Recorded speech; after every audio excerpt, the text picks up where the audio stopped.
Horror a la medianoche.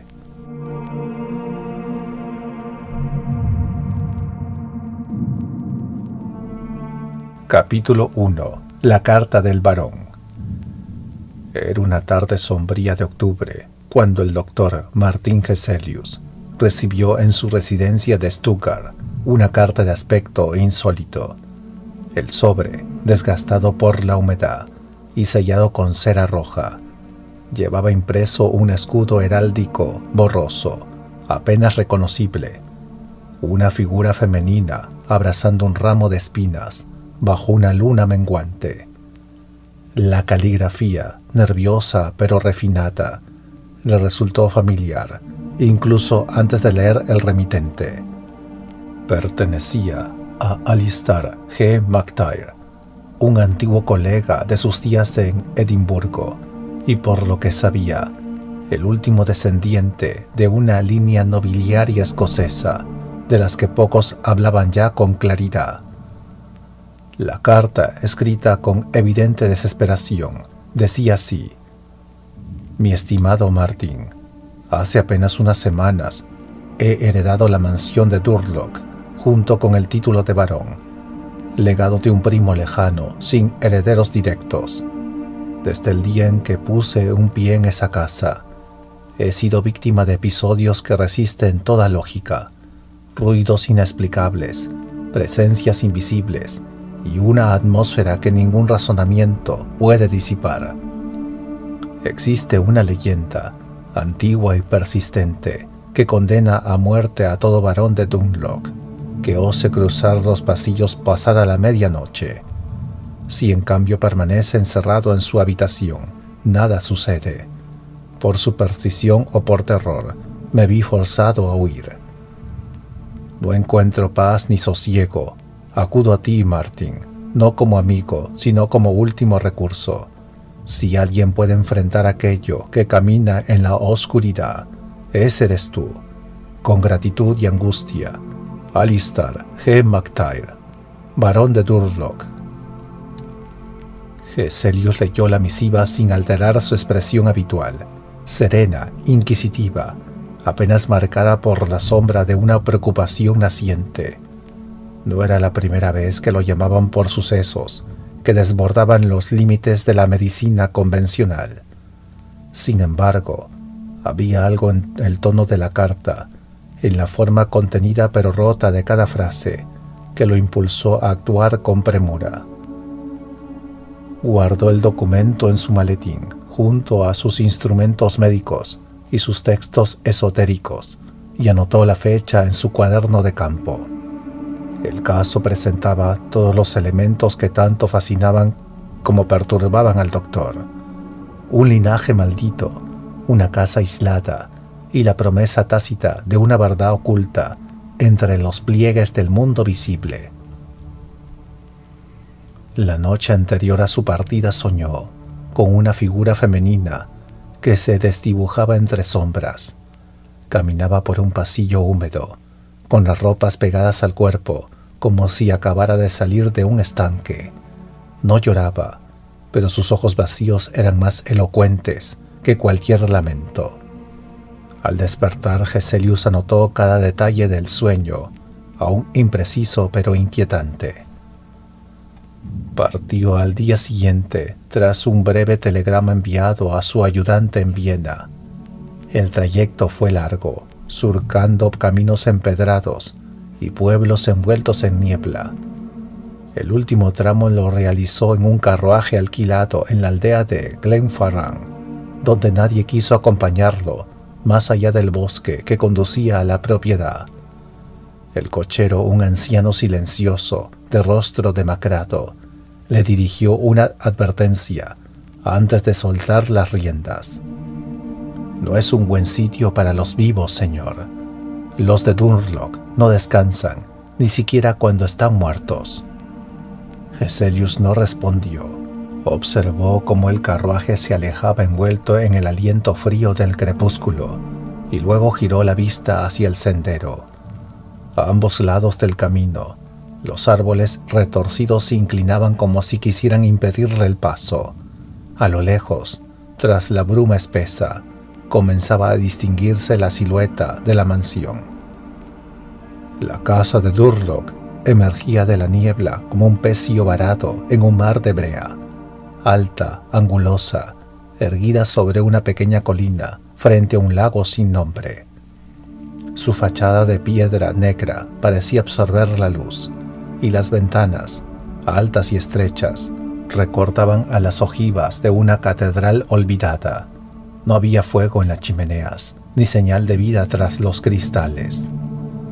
Empujó la puerta principal, que se dio con un quejido seco, liberando un aire frío y húmedo que le golpeó el rostro.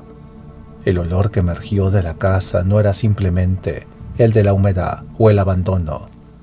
Había una nota más sutil, parecida a la de una cripta profanada o de un libro cerrado demasiado tiempo.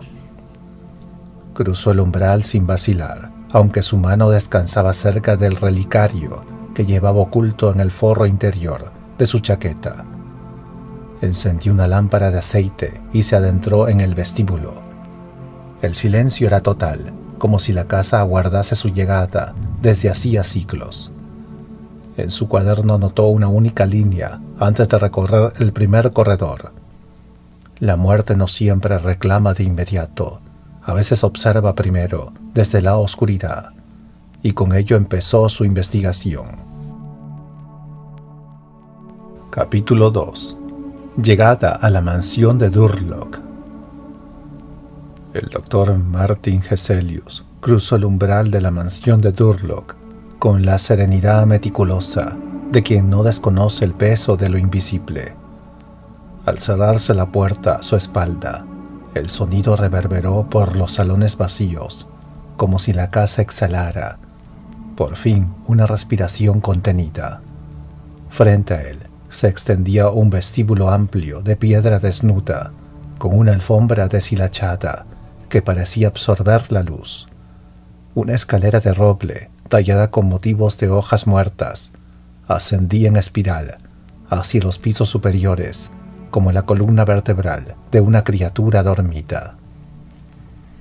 No había fuego en las chimeneas, ni lámparas encendidas. Aún así, el aire no era simplemente frío, estaba saturado de una humedad espesa, casi viscosa, que se adhería a las paredes y al pensamiento como una segunda piel. Al fondo un reloj de péndulo marcaba las horas con una lentitud casi dolorosa. Eran las 5:43 de la tarde, cuando Hesselius comenzó su recorrido sistemático. Abrió puertas con una llave que McTwire había dejado junto a una nota en la posada de Glenfarran. Encontró los salones intactos, aunque cubiertos de polvo. Cortinas pesadas sellaban la luz, y los retratos familiares parecían observarlo con una mezcla de melancolía y resignación. En la biblioteca, una estancia de techo abovedado y estanterías de madera tallada, descansaban decenas de volúmenes que no habían sido tocados en décadas. Tomó nota de varios títulos de interés para su investigación: genealogías, libros de historia local, tratados religiosos y un ejemplar parcial del Subtitulate de Cardano. Al llegar la noche, encendió un fuego en el salón principal y preparó su lecho en la habitación que le había sido asignada, la misma que ocupó el último varón antes de su muerte. Observó con atención el mobiliario: cama de 4 columnas, tapices ajados, una silla mecedora frente a una chimenea apagada y una cómoda sobre la cual descansaba un crucifijo de hierro. No encontró signos de profanación ni desorden, solo una quietud que se sentía demasiado perfecta. Antes de dormir, bebió una infusión ligera de raíz de valeriana, tomó notas detalladas en su cuaderno y colocó bajo su almohada el relicario de protección que siempre lo acompañaba. Cerró los postigos con firmeza, se aseguró de que la puerta estuviera trancada por dentro y apagó la lámpara. Poco después de la medianoche comenzaron las pesadillas. Al principio, el sueño fue una sucesión de sombras informes, murmullos ininteligibles y el goteo intermitente de agua en un lugar sin nombre. Luego todo se volvió nítido. Se encontraba en un pasillo húmedo, bajo un techo que respiraba como un organismo vivo. Desde el otro extremo se acercaba una figura femenina, cubierta por un vestido de época, empapada hasta los huesos. Sus cabellos oscuros chorreaban agua sobre el suelo, y sus pies, desnudos, blancos, manchados de limo, dejaban huellas tras cada paso. No tenía rostro, solo una máscara de llanto vacío. La figura extendió una mano hacia él. Sus dedos estaban rígidos, como si hubiesen permanecido mucho tiempo bajo el agua. Intentó hablar, pero su voz se perdió en un burbujeo espeso. De su boca emergió una sola palabra, incomprensible, gutural, y luego todo se disolvió en un estruendo de golpes sordos, como puños sobre puertas cerradas. Geselius se despertó jadeando, con el corazón golpeando su pecho, como si respondiera a una llamada invisible. La habitación estaba en penumbra, y aunque la chimenea seguía apagada, el aire estaba más cálido. Sin embargo, lo que más lo perturbó fue la presencia de un rastro de humedad que cruzaba el suelo desde la puerta hasta el borde de la cama. Saltó del lecho y encendió la lámpara. Se inclinó con cuidado y, utilizando su lupa de cristal tallado, la misma que heredó de su maestro, examinó las marcas. Eran huellas, pequeñas, nítidas, con dedos largos y delgados. No había lodo, solo agua, agua pura. Abrió la puerta con precaución. El pasillo estaba vacío, pero el crujido de las tablas del piso, ese lamento leve de la madera, no provenía de sus pasos, sino de otro lugar, de algo que, sin verse, seguía moviéndose más allá, en el segundo piso. No lo persiguió, aún no, solo cerró la puerta de nuevo, anotó con precisión la hora, 1:12 de la madrugada, y se sentó junto a la chimenea. La observó un momento y decidió no encenderla. No fue el frío lo que lo hizo temblar, fue la certeza de que aquella casa no estaba vacía y de lo que allí habitaba no descansaba, ni siquiera al morir. Capítulo 3. Las pisadas invisibles. A la mañana siguiente, el doctor Geselius despertó más cansado que al acostarse. No obstante, su rostro no delataba agitación alguna. Anotó los pormenores de su experiencia nocturna en el cuaderno de campo, con letra pulcra y precisa, como si se tratara del informe clínico de un paciente afectado por una neurosis peculiar. Pero en la soledad de la habitación, una línea adicional revelaba la gravedad de lo presenciado. La casa no proyecta sombras, las recoge. Antes de abandonar su aposento, examinó nuevamente las huellas húmedas del suelo. Habían desaparecido, no por evaporación, pues la madera aún estaba fría y sin brillo, sino como si nunca hubiesen existido. Solo una ligera marca circular, cerca de la pata de la cama, conservaba un halo de agua casi imperceptible. Era la huella de un talón desnudo, más pequeña que un pie adulto, femenina. El día transcurrió sin novedad visible. Geselius recorrió la mansión con la regularidad de un médico en visita hospitalaria. Inspeccionó los aposentos cerrados, los sótanos encalados, el desván cubierto de polvo y telarañas. En cada espacio dejaba una marca discreta en el suelo, con una mezcla de yeso y carbón, para verificar si algún objeto o presencia cruzaba los límites durante la noche. No encontró perturbación alguna durante las horas de luz. Fue al anochecer que volvió a sentirla. El crepúsculo llegó como una campana amortiguada, sin canto de aves ni movimiento de hojas. La mansión parecía prepararse para recibir algo, como si cada piedra, cada escalón, recordara su papel en una tragedia inmemorial. Geselius cenó con frugalidad en el estudio, registró nuevas notas, afiló la punta de su lápiz y colocó su amuleto de plata en la mesilla. Esa noche no dormiría. Pasadas las 11 comenzó el silencio. No el silencio común, sino uno más espeso, sin la más mínima vibración del aire. Incluso el reloj del vestíbulo parecía retardar su péndulo. Entonces se escuchó un crujido suave, luego otro más. Pisadas. No de botas pesadas ni de tacones firmes, sino el andar húmedo, descalzo, irregular de alguien que no pertenece del todo a este mundo.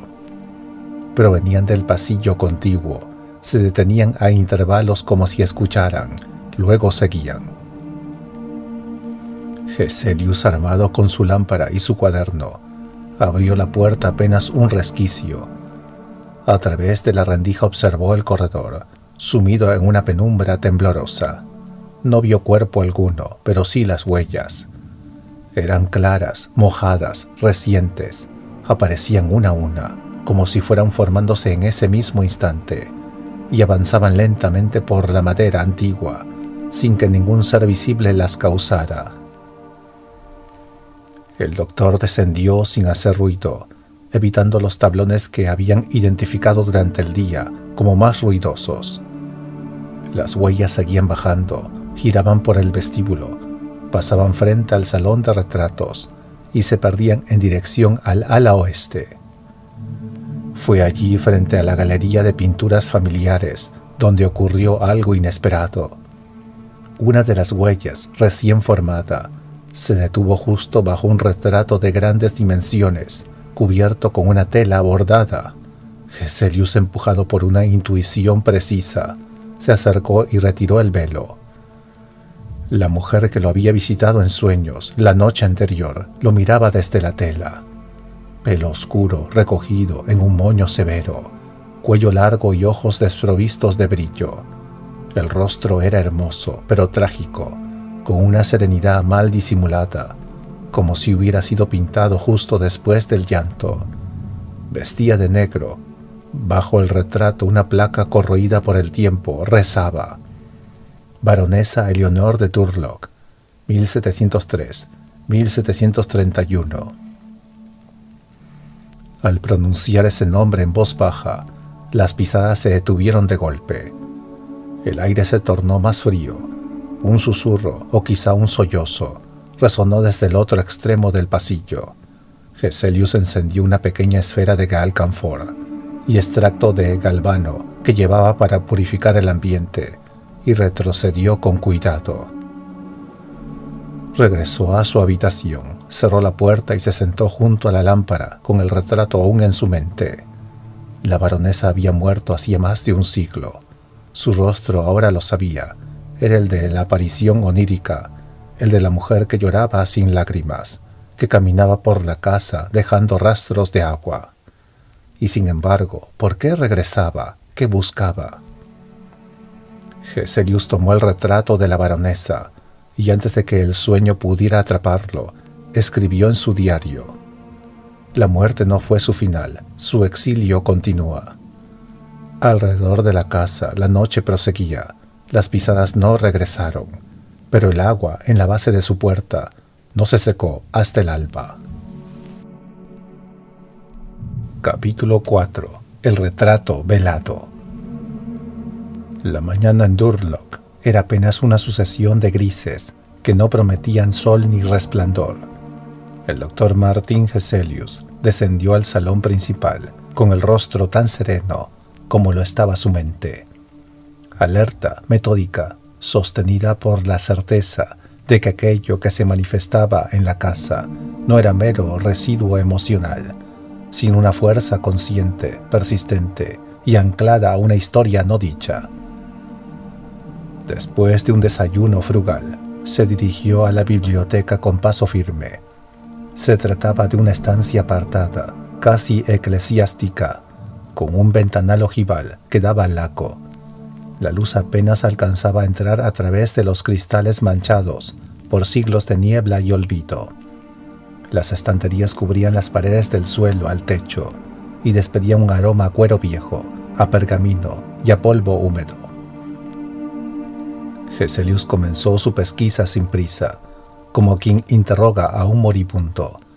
Retiró uno a uno los volúmenes relacionados con la historia local, genealogías familiares, diarios, libros de registro parroquial y una curiosa sección dedicada a las costumbres rurales de los Highlands. Casi todos los documentos llevaban anotaciones en letra antigua, algunas ilegibles. Separó con cuidado un tomo encuadernado en pergamino ennegrecido por el hollín. Anales domésticos de la casa Durlock, sin autor, sin fecha, aunque por su caligrafía estimó que databa del siglo XVIII. Fue allí donde encontró por primera vez el nombre completo de la mujer del retrato, Eleanor MacKellar de Durlock, casada con el barón Hugh Arland Durlock en 1720. El libro no era una crónica formal, sino una suerte de compendio de eventos internos, nacimientos, bodas, enfermedades, disputas, supersticiones domésticas. En sus páginas finales encontró un pasaje que detuvo su lectura como un golpe seco. Año del Señor de 1731, en el 5º mes. La baronesa Leonor ha caído en gran desesperación tras la muerte de su hijo, el pequeño Edward, cuyo cuerpo fue hallado ahogado en el lago tras haber desaparecido una tarde de juegos. La baronesa, antes dulce y templada, ahora se ha vuelto una sombra de sí misma. Acusa a su esposo de negligencia, asegura oír la voz del niño entre las aguas, habla con él, dice que lo llama. Más adelante, otra entrada breve con la caligrafía más temblorosa. Noche del 3 de julio, la señora abandonó sus aposentos después del último toque del reloj. Nadie la vio partir. Al alba solo hallamos huellas que conducían al lago. Ni una nota, ni un suspiro. Su cuerpo nunca fue encontrado. El doctor cerró el libro lentamente y lo mantuvo sobre su regazo un largo rato, como si la mera proximidad de sus palabras aún quemara. No era la historia la que le resultaba extraña. Había leído muchos relatos semejantes en su carrera, sino la precisión con la que coincidía con los signos presentes en la mansión, las huellas húmedas, los pasos nocturnos, el llanto contenido, la aparición junto al retrato. El dolor, cuando no encuentra sepultura, se vuelve presencia. Continuó revisando los documentos en busca del destino del barón Hugh. Encontró en otro cuaderno, este de apariencia más personal, un diario sin firma, una entrada fechada en 1735, que le resultó reveladora. Mi hermano fue hallado sin vida en su estudio, el rostro crispado, como si hubiese mirado algo que ningún hombre debería ver. La ventana estaba abierta. En el suelo, marcas húmedas que iban desde el escritorio hasta el umbral. Nadie oyó nada. La servidumbre se niega a hablar. Cerró también ese volumen, con la certeza de que las manifestaciones actuales no eran incidentes recientes ni imitaciones. Eran la continuidad de un dolor anclado en el lugar. La baronesa Leonor no había muerto, no del todo. Su cuerpo se había hundido, sí, pero su voluntad, desesperada, incompleta, había permanecido en la casa, caminando sus pasillos, regresando una y otra vez al retrato que sellaba su existencia, exigiendo ser escuchada. Esa noche volvería a seguir las huellas, y esta vez las dejaría conducirlo hasta el lago. Capítulo 5. Historia de un dolor sumergido. El lago de Durlock yacía como un espejo muerto al atardecer. No lo rodeaban aves ni insectos, y su superficie era tan inmóvil que las brumas se posaban sobre ella sin desplazarse, como si no hubiese viento suficiente para tocarlas. Desde el ala oeste de la mansión, el doctor Geselius podía verlo enmarcado por los vitrales de la galería. Una mancha oscura en el paisaje, inmóvil y expectante, como un ojo que nunca parpadea. Había pasado el día revisando planos antiguos de la propiedad, cartas cruzadas entre antiguos varones y manuscritos personales que confirmaban lo ya descubierto. La maldición tenía su origen no en una simple leyenda popular, sino en un evento histórico brutal, fundado en la culpa, el abandono y la desesperación: la desgraciada muerte de su menor hijo. Desde entonces sus cartas, guardadas en un cofre lacrado en el desván, se volvieron delirantes. Acusaba a su esposo de negligencia, pero también a la mansión misma. Decía que los muros de Durlock se tragaban el llanto de los niños, y que había oído la risa de Edward en las noches, jugando con alguien más allá del lago. El último documento fue un papel amarillento escrito con tinta temblorosa. No he dormido desde la luna anterior.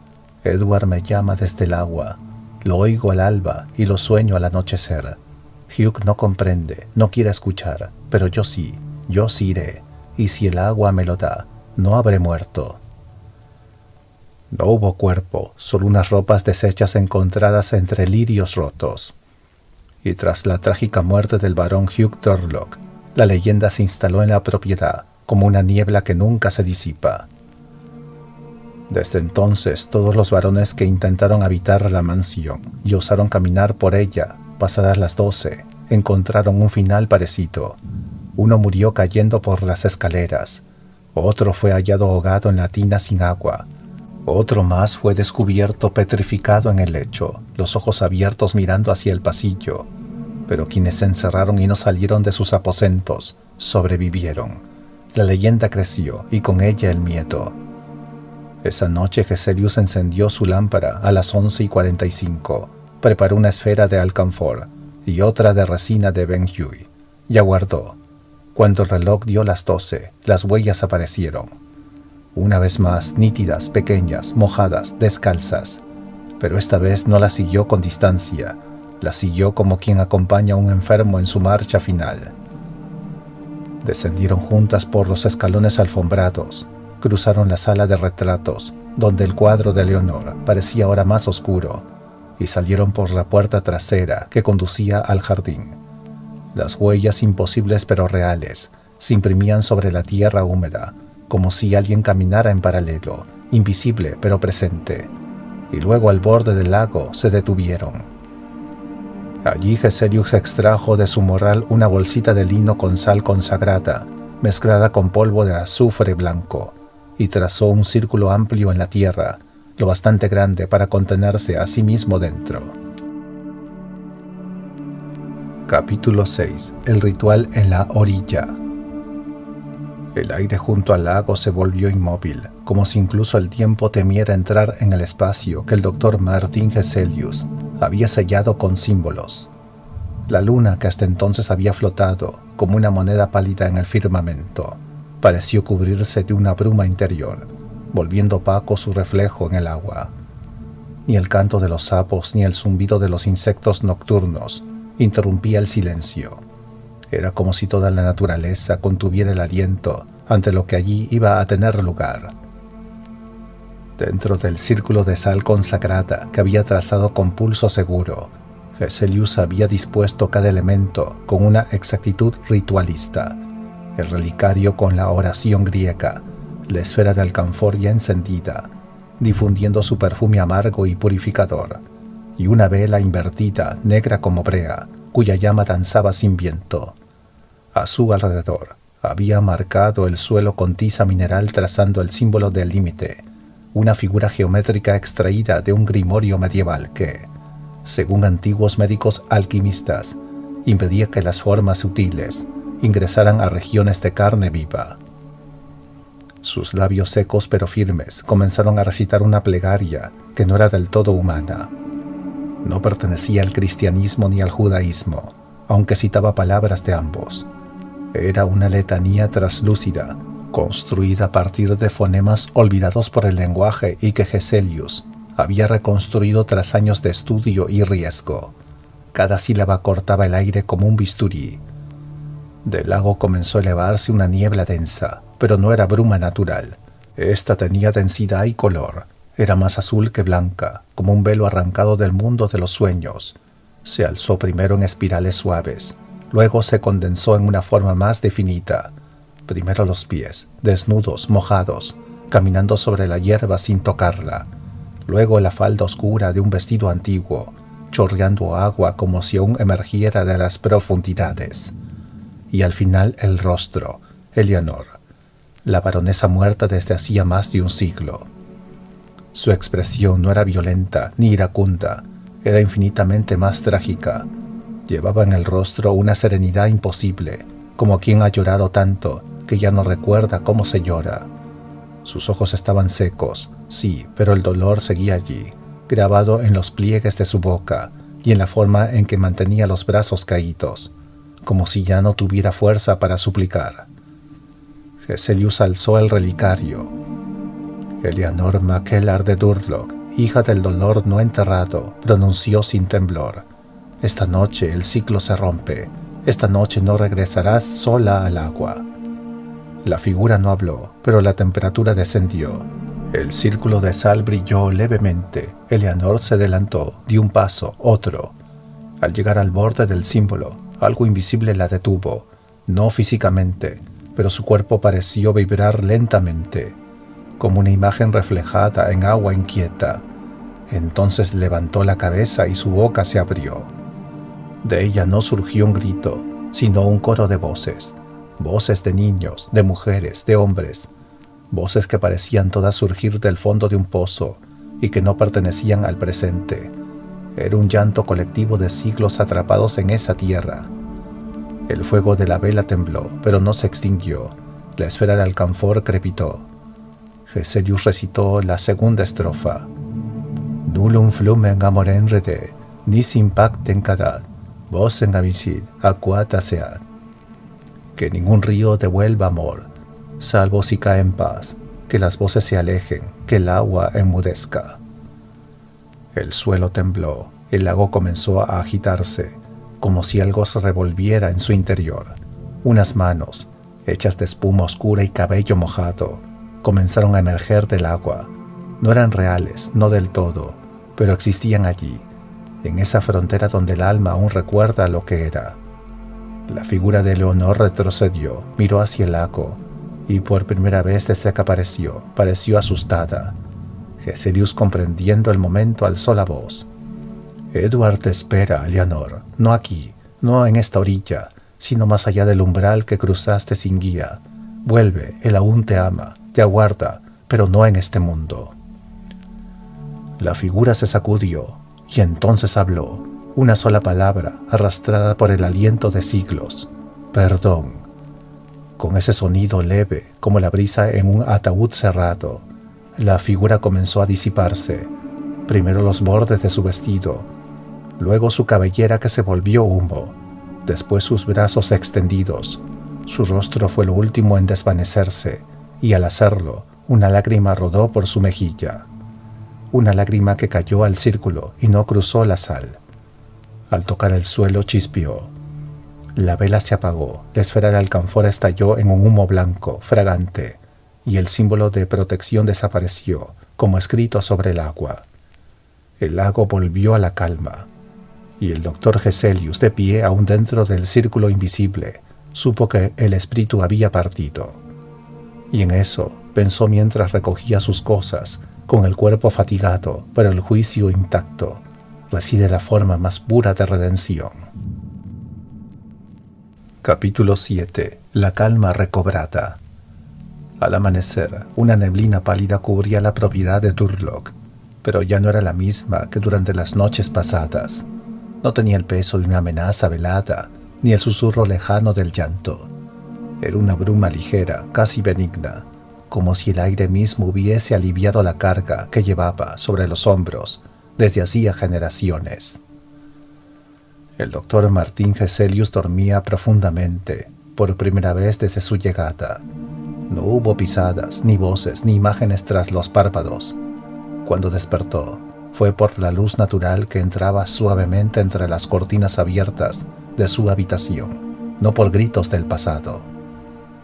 Se incorporó sin prisa, comprobando en su cuerpo el cansancio profundo que lo embargaba, como ocurre después de una operación compleja o una vigilia prolongada. Aún así, su mente estaba clara. Desayunó en el comedor de la planta baja, sin encender fuego alguno. El lugar ya no lo necesitaba. Después recorrió la casa por última vez. El retrato de Leonor seguía colgado en la galería, pero ya no velado por ninguna tela. Y aunque el rostro era el mismo, algo se había transformado. La tristeza aún habitaba en sus rasgos, pero ahora había un matiz de paz en la forma en que inclinaba levemente la cabeza, como si aceptara al fin la distancia entre su mundo y el nuestro. Heselius se detuvo ante el cuadro, hizo una leve reverencia y murmuró en voz baja: «Ha sido suficiente, ya puedes dormir». Salió luego al jardín, donde los caminos antes hundidos en lodo estaban ahora limpios, como si la tierra misma hubiese absorbido la historia para dejarla descansar. Caminó hasta la orilla del lago. El agua estaba quieta y clara, reflejando el cielo con una honestidad que nunca había mostrado antes. Allí, en silencio, enterró una pequeña caja de madera lacada. Contenía una copia de la carta final de Leonor, una trenza de cabello oscuro, encontrada entre las páginas de su diario, y el fragmento seco de una flor lacustre, recogida la noche anterior. Selló el suelo con una piedra de río. No pronunció plegaria alguna, no era necesario. La paz no siempre exige palabras. Al regresar a la casa, escribió una última entrada en su cuaderno. La enfermedad no era del cuerpo, sino del lugar. Aquí no hubo posesión, ni pacto, ni invocación consciente.